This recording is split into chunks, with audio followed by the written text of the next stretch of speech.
Welcome you all to the Marine Thing YouTube channel, sharing maritime knowledge. So guys, in this video we will be talking about Maritime Talks #6, and this is only the news of Indian maritime news. So I have started a new program where I only share about the maritime talks of Indian maritime news. So guys, we will talk about Indian maritime news only.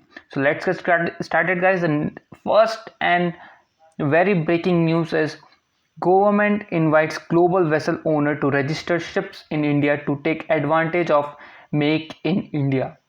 So guys, the government has recently revised its Make in India policy for public procurement, under which no global tender inquiry will be issued except with the approval of the competent authority for the procurement of all services with esteemed value of less than rupees 200 crore. It is estimated that the Make in India policy will provide an opportunity to at least double the number of Indian flag vessels in the immediate term from the present approximately 450 to at least 900 and more over a period of 3 years, leaving further scope for additional investment in the Indian flag tonnage, Ministry of Shipping said in a statement. With a modern maritime administration, continuous supply of trained seafarers, ship management skills already available, ship owners worldwide are invited to now flag their ship in India to take advantage of the Make in India policy in respect of transportation of government cargoes. Shipping Minister Mansukh Mandavia has reviewed the readiness of Indian shipping for implementation of the government's cargo transportation policy, the statement said. So guys, moving further, the next news we have is India increases surveillance in Indian Ocean region to track Chinese activities. So guys, the Navy has increased its surveillance missions and beefed up operational deployment in the Indian Ocean region in the wake of India's 7-week bitter border standoff with China in eastern Ladakh. People familiar with the development said. The Indian Navy is also ramping up its operational cooperation with various friendly naval forces like the US Navy and Japan Maritime Self-Defense Force in view of the fast evolving regional security landscape, they said. On Saturday, the Indian Navy held a crucial exercise with Japanese Navy in the Indian Ocean region, an area where Chinese naval vessels and submarines are making frequent forays, they said.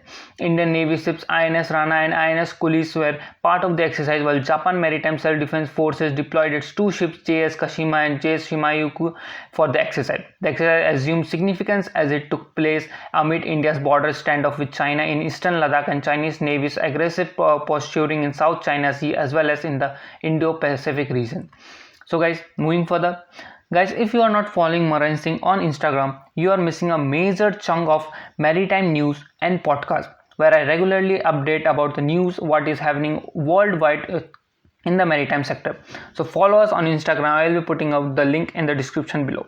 So guys, moving further, the next news we have is the India undertakes biggest repatriation exercise globally, 500,000 return home. Yes guys, a very good news. A record 5 lakh stranded Indians have returned safely to India under the Vande Bharat mission till date, making it the biggest repatriation exercise globally since outbreak of COVID. The VBM operation commenced on 7th May and in less than 2 months 5,03,990 stranded Indians from 37 countries, including from remote areas, have returned to their homes, according to MEA, which has been at forefront of this exercise. Considering that the initial target to bring us stranded Indians with compelling reasons was only 2 lakh, this is a significant achievement, MEA statement said. Kerala received the largest number of stranded Indians, 94,085, followed by Uttar Pradesh, Bihar, Tamil Nadu, West Bengal, Maharashtra, Karnataka, Gujarat and Andhra Pradesh. So guys, moving further, the next news we have is traffic at Indian major ports fall 20% in June quarter due to lockdowns. Guys, major ports in India, which handle more than half of the country's seaborne trade, had a nearly 20% fall in traffic during the quarter ended June, the Indian Ports Association said, as coronavirus lockdown slowed economic activity.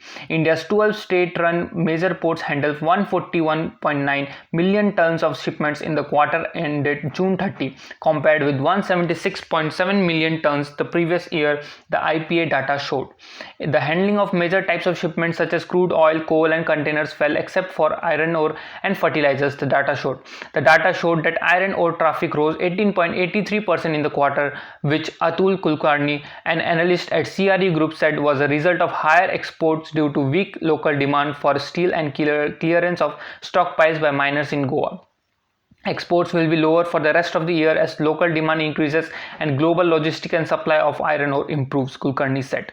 So guys, the next news and the final news of this week is India is interested in navigation in the South China Sea region, Philippines. So guys, eyeing to balance China increasing aggression in the South China Sea region, the Philippines Defense Minister has announced that India has expressed its intent to carry out navigation activities in the South China Sea. Addressing an online forum last week, Defense Minister Delphine Lorenzana said navigation in the South China Sea is open to all countries. We do not prevent other countries from passing through or doing things there in the South China Sea.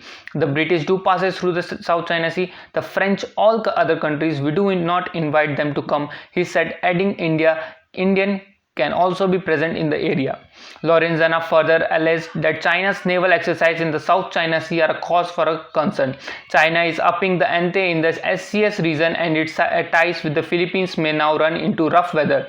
The moves are being made simultaneously with Beijing's belligerence along LAC and despite ASEAN's strong emphasis on UNCLOS in SCS.